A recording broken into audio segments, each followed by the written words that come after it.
तो लो जनाब माशाल्लाह जी दोस्तों वास्ते दो बकरा की लाट आ गई ने। ब्लैक बीतल अमृतसरी माशाल्लाह पठोरे पे और खूबसूरत A+ क्वालिटी दे विच और चंगे हाइट कादल 9 तो 10 महीने माशाल्लाह इन्हां दी उम्र हैं पईयां और जनाब 33 इंच इन्हां दी हाइट है। खूबसूरत चीज़ हैं पईयां। डिमांड ही बिल्कुल जायज़ और मकूल है पई। लख रुपये वेखो जी ब्रीड है इंशाल्लाह। फौजी गोट फार्म ते 1000 रुपये मिलसी। फौजी गोट फार्म की लोकेशन लुडन शहर जिला व्याड़ी लुडन मेन अड्डे ते UBL बैंक और PSO पंप के सामने।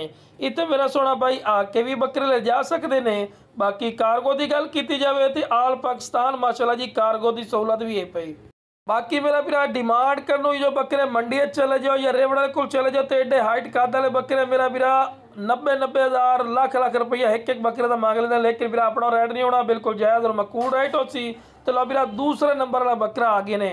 पहले नंबर वाला बकरा भी चेक किया तो उस तो बाद दूसरे नंबर वाला माशाल्लाह चौड़े कन्ना दे विच ही ने। फेस ब्यूटी जबरदस्त जाला रच्छी डबल हड्डी अच्छी ने और चंगे हाइट काद वाले छोटे मोटे हाइट कादे मेरा सोना भाई बिल्कुल नहीं समझना। बंदे नूं नाल खड़ा करने मकसद होंदा है कि तुहानूं हाइट कादा पता लगे। बाकी जनाब जोड़ी अगर कोई लवना चाहे इंशाल्लाह स्क्रीन दिते नंबर ते राबता करके मुनासिब कीमत ते लै सकते हैं। तो आंडी पठोरा और खीरा नाल दे नाल जानवर नूं चारा भी खवा के विखावन का मकसद होंदा है कि तुहानूं पता लगे कि सेहतमंद और माशाल्लाह एक्टिव चीज़ां पईयां।